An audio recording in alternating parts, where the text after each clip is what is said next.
आज हम बात करने वाले हैं 1947-48 के पहले भारत-पाकिस्तान युद्ध की, एक ऐसी लड़ाई की जिसने न सिर्फ इतिहास का रुख मोड़ा बल्कि बहादुरी की एक ऐसी मिसाल कायम की जिसे आज भी याद किया जाता है। ये कहानी है नौशहरा की लड़ाई की।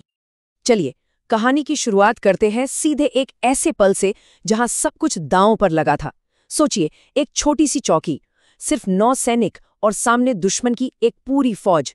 ये लाइनें सिर्फ एक प्रशस्ति पत्र का हिस्सा नहीं है, बल्कि ये उस अकल्पनीय साहस की पहली झलक है जिसके बारे में हम आज जानेंगे। तारीख थी 6 फरवरी 1948 और जगह थी नौशेरा की तय धार रिज। यही वो जगह थी, यही वो दिन था जब इतिहास लिखा जाने वाला था। अब सवाल ये उठता है कि आखिर ऐसी नौबत आई कैसे?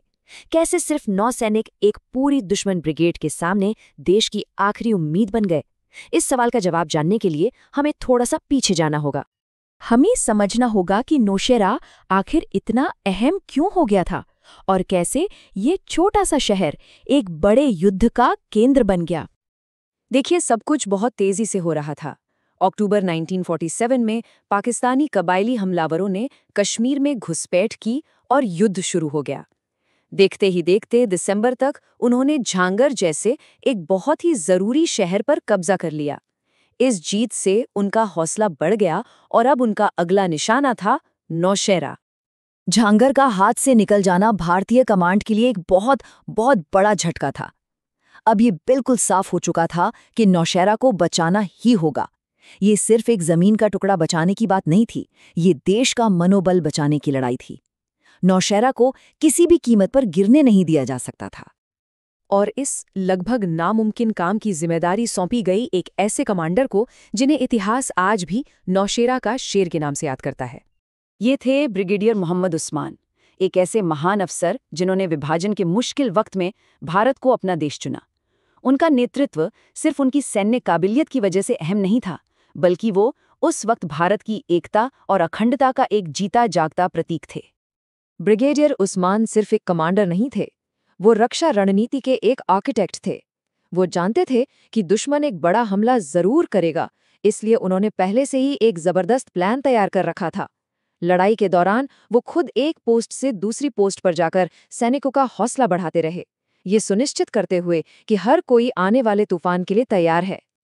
और फिर 6 फरवरी की वो सुबह आ ही गई। दुश्मन ने अपनी पूरी ताकत से हमला कर दिया और इस हमले की सबसे पहली और सबसे जोरदार चोट पड़ी एक छोटी सी फॉरवर्ड पोस्ट पर, तय धार रिज की पिकेट नंबर 2।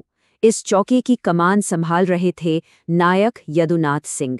ये चौकी दुश्मन के रास्ते में पहला रोड़ा थी और दुश्मन हर हाल में इसे हटा देना चाहता था। हमला एक बार नहीं बल्कि 3 बार हुआ। पहली लहर को नायक यदुनाथ सिंह और उनके साथियों ने खदेड़ दिया, लेकिन उनके 4 सैनिक घायल हो गए। फिर दुश्मन और भी बड़ी तादाद में आया। इस बार यदुनाथ सिंह खुद घायल हो गए, पर उन्होंने हिम्मत नहीं हारी। उन्होंने घायल गनर से ब्रेन गन ली और अकेले ही दुश्मन को पीछे हटने पे मजबूर कर दिया। लेकिन तब तक उनके सभी साथी शहीद या घायल हो चुके थे। अब वो अकेले थे। जब दुश्मन ने तीसरी और आखिरी बार हमला किया तो घायल यदुनाथ सिंह अपनी स्टेन गन लेकर अकेले ही बंकर से बाहर निकल पड़े और दुश्मन पर टूट पड़े। उन्होंने अपनी जान दे दी, पर चौकी पर कब्जा नहीं होने दिया। नायक यदुनाथ सिंह का ये सर्वोच्च बलिदान बेकार नहीं गया। उनकी इस बहादुरी ने लड़ाई का नतीजा हमेशा के लिए बदल दिया था। चलिए देखते हैं कि इस लड़ाई के आखिर में हुआ क्या।